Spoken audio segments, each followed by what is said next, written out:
Welcome back to The Breakdown with me, NLW. It's a daily podcast on macro, Bitcoin, and the big picture power shifts remaking our world. What's going on, guys? It is Monday, March 31st, and today we are talking about a big settlement for Galaxy. Before we get into that, however, if you're enjoying The Breakdown, please go subscribe to it, give it a rating, give it a review, or if you want to dive deeper into the conversation, come join us on the Breakers Discord. You can find a link in the show notes or go to bit.ly/breakdownpod. All right, friends. Well, in one of the largest settlements in crypto history, Galaxy Digital has agreed to pay a $200 million fine to the New York Attorney General over their promotion of Luna. All of us remember here the Luna crash as one of the defining moments of the last cycle. And the run-up in the second half of 2021 was just as pivotal. Luna was a bit more of an obscure token up until that point, with the Terra protocol making relatively little impact with the tokenized stock product as their major offering. In March of 2021, Terra introduced the Anchor protocol, which offered 20% yield on their algorithmic stablecoin UST. This unsustainable yield would ultimately lead to the demise of Luna as the stablecoin violently depegged the following May. But for 6 months, Luna was a dominant trade in the altcoin space. It ran up from $5 in June 21 to reach $100 by the end of the year. Crypto influencers were pushing the token hard, and Luna founder Do Kwon became a notorious presence on CT, shouting down any detractors. Galaxy Digital founder Mike Novogratz was right in the thick of it all. In January of 2022, Novogratz posted a picture of his Luna tattoo, declaring himself a lunatic. At the time, the token price was crashing and would be cut in half to $50 by the end of that month. Luna ended up rallying to fresh all-time highs in March before entering its final death spiral, vaporizing $40 billion in total market value in a few days. Most assumed Novogratz had lost his shirt in the deal, holding onto the token with true conviction as the protocol detonated. Settlement documents, however, disclose he was actually selling tokens throughout those heady days at the end of the last cycle. They state, while Novogratz posted pictures of his tattoo and expressed his Luna bullishness to the public, Galaxy sold millions of tokens into the market at many multiples of its initial cost without disclosing that it was selling. Ultimately, Galaxy helped a little-known token increase its market price from 31 cents in October 2020 to $119 in April 2022. While profiting in the hundreds of millions of dollars. The settlement goes into great detail about Galaxy's buying and selling activity. It states their initial purchase was arranged in August of 2020. The Attorney General presented internal emails to Novogratz from his investment team which stated, I think Terra will benefit greatly from more exposure in the US, and if you're open to making the firm an advocate for them, I think we can negotiate good terms on an investment. On an email chain, Galaxy's vice president commented, they're dying to get real macro guys involved with Terra, but they need someone who will actually talk about their product. A big part of the reason Luna and UST had credibility were the endorsements from well-known macro guys like Novogratz and Raoul Pal. Digging deeper into the documents, Galaxy seemed a little mixed on whether to move forward and identified some of the issues with the UST mechanism. Their head of venture wrote in a Slack message, this stuff is confusing, trying to understand what is real versus just financial engineering that creates value out of thin air. Also, sort of seems like Do Kwon acknowledges the ICO was bullshit. Galaxy was never able to confirm real-world usage of UST through the Chai Payments Network in South Korea, which was later revealed to be fabricated by Terra. Galaxy also decided not to participate in an official advisor role. Still, in September of 2020, the firm agreed to take an 18 million token allocation at a 30% discount to the prevailing market price of around 30 cents. In total, they invested around $4 million. The deal was structured with a 12-month vesting schedule, meaning Galaxy would unlock 1/12 of the tokens monthly. They were free to sell the tokens once they were unlocked each month. The firm was fully unlocked by the end of 2021, with Luna sitting at $100. The settlement agreement then documents Galaxy engaging a PR firm to track and help boost Novogratz's profile on traditional and social media. Novogratz doubled his Twitter following in 2021, reaching 330,000 by the end of the year.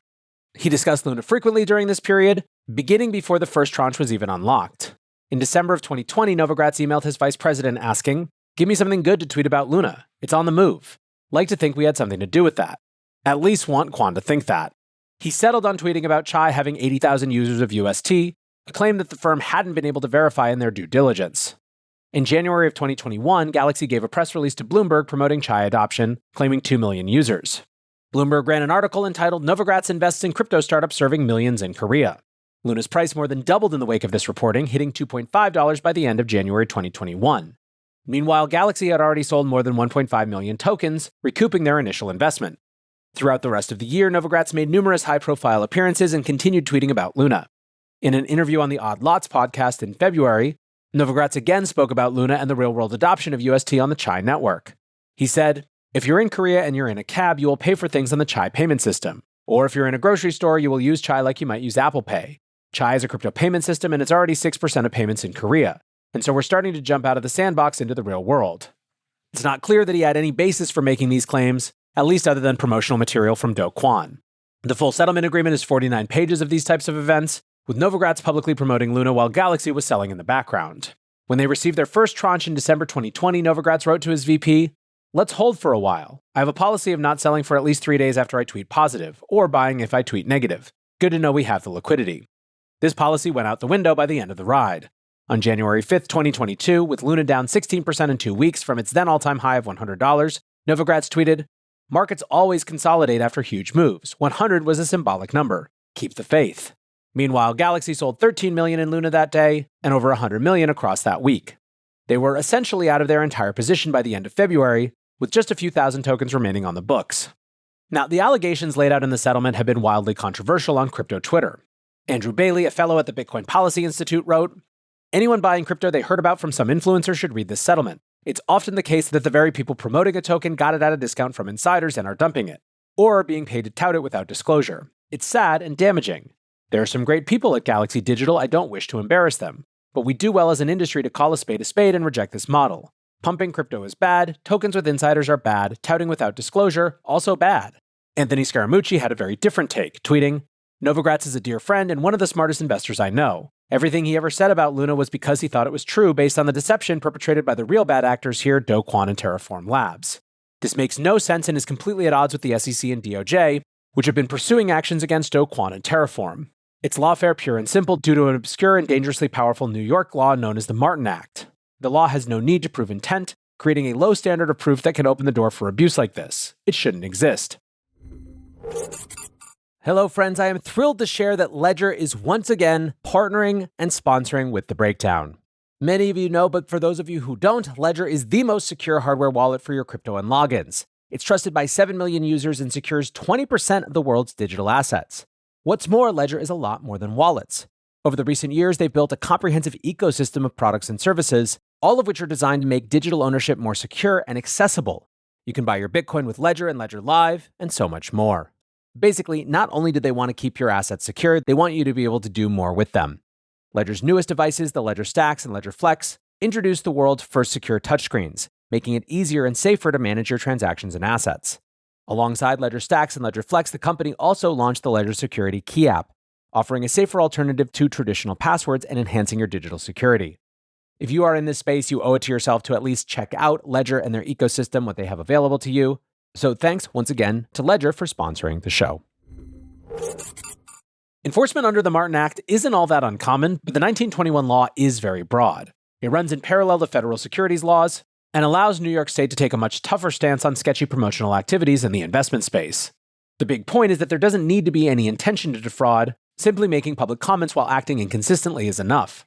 BitGo CEO Mike Belshie responded to Scaramucci adding, "It's hard to deny that NIAG laid out a compelling case of pump and dump, selling tokens as soon as you vest them, shilling and hyping and saying I'm long, when in reality you're selling as fast as you can.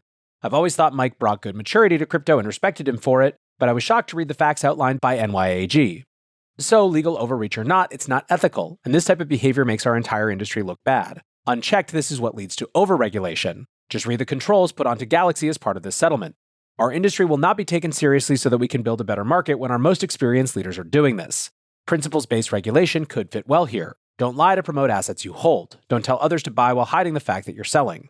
And this comes to the other points of the Galaxy settlement. The firm has been handed a massive fine and agreed to a very limiting set of conditions. They are no longer allowed to promote crypto tokens without disclosure of payment and have dozens of new limitations on how they deal in crypto. Generally, the settlement brings Galaxy's compliance in line with highly regulated financial firms that deal in equities. They are definitely not getting away with their conduct by any stretch of the imagination, but it also wasn't an isolated incident for the industry. Ari Paul, the founder of Block Tower, highlighted that this kind of behavior is endemic, tweeting, "Big fine for Galaxy. Crazy outcome in these murderous legal times. In TradFi before this admin, this might have been a reasonable outcome, maybe, but in crypto, hard to find a firm without far bigger and clearer violations. Heck, we got clearer crimes just around the Trump coin launch and market manipulation. Talked to Novo about this back in real time. He was a true believer. Do Kwon fooled him. He wasn't trying to scam or mislead anyone." Paul was slammed for this take and later added, "To the many people who responded that they literally sold into promotion, fair, I concede. That hot take was not my best." And in many ways, this underscores the issue. there aren't many in the industry that consider Novogratz a truly bad actor. He was largely just competing as a crypto fund under the same self-imposed rules as rival firms. Paul's comments that everyone else was doing much worse really begs the question of whether there are any rules at all in crypto VC. Most crypto traders understand the game that VCs are playing and take them into consideration, but this notion of the market having enough awareness to make better decisions, despite shilling, falls apart when something like Luna and UST break through into the mainstream. And that, of course, was the entire issue with Luna the whole time. One of the things that I talked about extensively back then is that Luna was the first time that DeFi got socialized into the mainstream.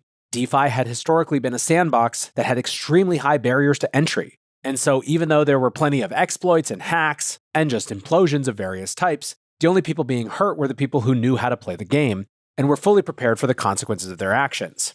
Because the risk of the Terra ecosystem was ultimately instantiated in a token that was subject to an implosion of the type exactly that happened, regular people who didn't know how to do anything more than just press buy on a token button were able to actually get hit by a DeFi failure.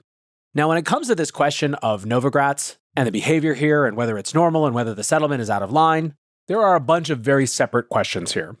The first is whether this behavior is out of sync with others in the space. And I think the answer is quite obviously no, that lots of people did versions of this and still do.